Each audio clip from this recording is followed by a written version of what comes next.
சரா எதுக்குடா வந்திய? டிவிக்க டிவிக்க டிவிக்க டிவிக்க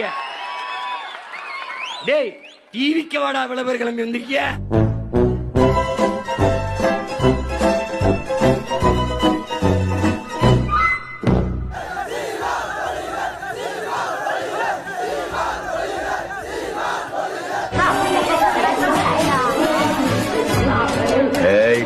சத்தமிடக்கூடாது.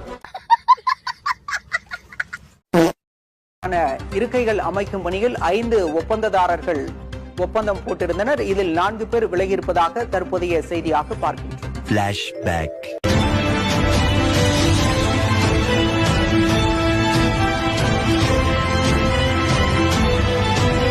அதெல்லாம் கண்ணு முன்னால வந்து போமா இல்லையா? பயப்படலாம் செய்யணும். லேசுவாட்டா கேளுங்க. வா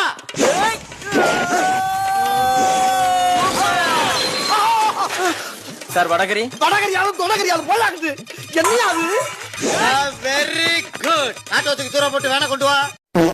பீப்பிளோட பீப்பிளா இருந்து அரசியல் பண்ணா மட்டும்தானே அரசியல் களத்துல நிக்க முடியும். சும்மா ஷோ காமிக்கிறவங்க நாங்க கிடையாது. நாங்க அணில் குஞ்சு கிடையாதுன்னா அக்கினி குஞ்சு. காலங்காத்தால உனக்கு குறவழி வரைக்கும் சோத்த போட்டு வண்டியில ஏத்திட்டு வந்ததுக்கு உன்னால என்ன பண்ண முடியுமா அதை பண்ணிட்டேன். ஏன்னா நம்மளுடைய இந்த கூட்டம் வெறும் ஓட்டா மட்டும் இல்லைங்க. வரப்போற தேர்தலில் மக்கள் விரோத ஆட்சியாளர்களுக்கு நாம வைக்க போற வேட்டா, நம்மள கோட்டைக்கு அனுப்ப போற ரூட்டா. கரெக்டா இருந்தா புரட்டா வரட்டா. எனக்கு சின்ன வயசுல இருந்து தளபதினா ரொம்ப ரொம்ப ரொம்ப ரொம்ப பிடிக்கும். எங்க வீட்டுக்காரோட எனக்கு விஜய் தான் பிடிக்கும். எங்க வீட்டுக்கார கேப்பாரு என்ன பிடிக்குமா விஜய், எனக்கு விஜய் மாமா தான் பிடிக்கும். 2026ல 2 பேருக்கு நடுவுல தான் போட்டியே. ஒன்னு டிவிகே, இன்னொன்னு டிஎம்கே. பாத்துனாக்குறா. ஐயோ சாமி வேற டேய் கூட்டு போங்கடா, கோவத்துல போட்டுற போறேன். குத்தமில்லா ஒரு உத்தம நெஞ்சுக்கு சோதனைகள் இருக்கு. அவர் கட்டிய தாலிக்கும் பொட்டுக்கும் பூவுக்கும் காவல் கொடு எனக்கு. வீதிக்கு கண் தந்து சோதிக்கும் துன்பத்தை நீ வந்து மாற்றிடலாம்.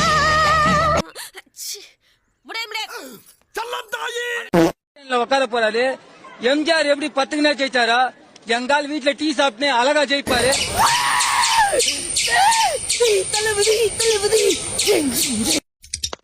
எத்தனை காலம் தான் ஏமாற்றுவார் இந்த நாட்டிலே. தலைவரே, யார் எந்த கூட்டணியாக இருந்தாலும் சரி 234 தொகுதியிலும் நீங்கள் தான் வேட்பாளர். தலைவரே, யார் எந்த கூட்டணியாக இருந்தாலும் சரி 234 தொகுதியிலும் நீங்கள் தான் வேட்பாளர். என்னடி இது? நம்மள மீடியாலாம் பார்த்து கொண்டு இருக்கிறார்கள். இந்த ஒழுக்கம் அதுதான் தமிழக வெற்றி கழகமாக இருக்கும் என்பது எல்லோருக்கும் தெரிய வேண்டும். பின்னாடி சேர் இருக்குது, சேர் ஓனுன்றவங்க எக்ஸ்ட்ரா வச்சிருக்கிறோம். சேர்ல உட்காருங்க தயவு செய்து. அதாவது தமிழ்ல கேக்குற கொஸ்டினை தமிழ்ல டிரான்ஸ்லேட் பண்றாரு. எனக்கு தெரிஞ்சு ஃபர்ஸ்ட் டைம் ஒரு ஷோல இப்பதான் நடக்குதுன்னு நினைக்கிறேன். கட்சி தலைவனா என் கழக தோழர்களையும் என் நாட்டு மக்களையும் பாக்குறதுக்கோ சந்திக்கிறதுக்கோ தடை போடுறதுக்கு நீங்க யாருங்க? தளபதியை மீட் பண்ணி நான் வந்து அவர்கிட்ட நான் கோரிக்கை வைக்கணும்னு இந்த கேட்ல நின்னு நான் கெஞ்சுறேன். அப்ப வந்து வெளில போமா முதல்ல யாரா இருந்தாலும் பார்க்க முடியாதுன்னு சொன்னாங்க. யாரு நான் தான். இது என்ன பிரமாதம்? இது விட பெசலைட் ஒண்ணு இருக்கு. கூவுடா. ஒரு டெத் சர்டிபிகேட் முத கொண்டு காசுங்க.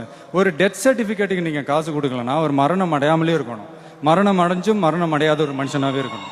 ஒரு பர்த் சர்டிபிகேட்டுக்கு காசு, அதுக்கு காசு கொடுக்கலன்னா பிறக்காதவராகவே இருக்க நேரிடும், பிறந்தும் பிறக்காதவராகவே. ஸோ இதுக்கெல்லாம் என்ன காரணம்னா, அந்த கீழ் மட்டத்தில் இருக்கக்கூடியவங்க ஏன் வாங்குறாங்கன்னா மேல் மட்டத்தில் இருக்கக்கூடியவங்க வாங்குறதுனால. மேலட்ல ஆனந்த் சார் வாங்குறாரு. வாங்குறாங்களா? உங்களுக்கு கன்ஃபார்மா தெரியும்? ஆமா சார். ஒரு போஸ்டிங்க்கு இவ்வளவு பணம் சொல்லிட்டு அனுப்பிச்சிருக்காரு. அது என்ன சார்? அது அசையாத மரம் ஒன்று உயிர்ந்தது கீழே.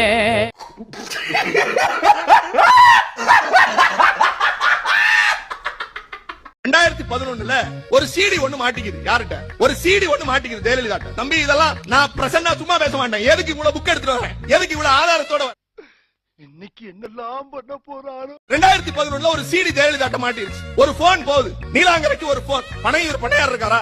ஆமா. உன்னோட சிடி ஒண்ணு மாட்டிக்கிச்சு. நீ எனக்கு என்ன செய்யணுமா? நான் என்ன செய்யணும்? இங்க வா. பொது வெளியில மன்னிப்பு எல்லாம் கேட்டார் தெரியுமா உங்களுக்கு? அனில் குஞ்சு பொது வெளியில மன்னிப்பு கேட்டுக்கு. அனில் குஞ்சு பொது வெளியில மன்னிப்பு கேட்டுச்சு. நாம் யாருக்கு என்ன தீங்கு செய்தோம்? நமக்கு மட்டும் ஏன் இப்படி எல்லாம் நடக்கிறது?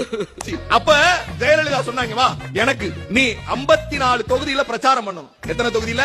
54 தொகுதியில அதிமுகவை ஆதரித்து பிரச்சாரம் செய்தவர் தான் இந்த நடிகர். அவர்கிட்ட தேர்தல் முடிஞ்சிருச்சு, நாம ஆட்சிக்கு வரல, அந்த அம்மா ஆட்சிக்கு வந்துருச்சு. பதவியேற்பு விழாவுக்கு நடிகர் வந்தார். அப்ப நடிகர்கிட்ட கேக்குறாங்க, ஐயா உங்களுடைய முகத்தால் தான் இன்றைக்கு ஆட்சி வந்திருக்குதாமே, 51 தொகுதிகளை நீங்க பிரச்சாரத்துக்கு போனீங்களாமே, அதனால ஜெயிச்சிட்டீங்களாமே அப்படின்னு கேட்டப்ப அனில் குஞ்சு சொன்ன வசனம் என்ன தெரியுமா? எப்படி ராமன் சீதையை மீட்க போன போது ராமேஸ்வரத்துக்கு நடுவே எப்படி அனுமானும் அவருடைய சேனைகளும் படை கட்டியதோ, அப்படி படை கட்டியவர்களுக்கு உதவியாக சிறு சிறு அணில் குஞ்சுகள் கல்லெடுத்து கொடுத்ததாம். அப்படி அம்மையார் ஜெயலலிதாவின் ஆட்சி அமைவதற்காக கல்லெடுத்து கொடுத்த அணில் குஞ்சுதான் நான் அவர் சொன்னார். இது என்ன பிரமாதம்? இது விட பெசலைட் ஒண்ணு இருக்கு. கூவுடா. எல்லாருமே ஹோல் யூனிட்டே கொஞ்சம் ரொம்ப ஆடி போய் தான் இருக்கும், அதிர்ச்சியில் இருக்கும். இதை வந்து நாங்கள் மாண்புமிகு தமிழக முதல்வர் அம்மா அவர்களை சந்திக்கணும்னு சொல்லிட்டு ஒரு அப்பாயின்மெண்ட் கேட்டிருக்கோம். அவங்க கூடிய சீக்கிரம் எங்களை மீட் பண்ணுவாங்கன்னு நாங்கள் நம்புகிறோம். சர்க்கார் படத்துல பேசுனா ஆமா பேசுனேன்னு சொல்லணும்ல. அம்மா ஜெயலலிதா அவர்கள் மீது நான் ரொம்ப பற்று கொண்டவன். முதல்வர் அவர்களை சந்திக்க உண்மையிலே நீ என் தம்பிய எடப்பாடி பழனிசாமிக்கெல்லாமாடா பயப்படுறது?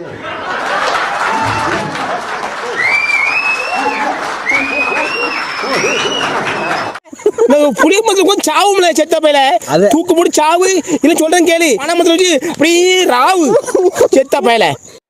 விஜய்க்கெல்லாம் அரசியல் தெரியுமா? அவருக்கு தெரியாதுன்னு சொன்னீங்க, உண்மைதான். மியூசிக்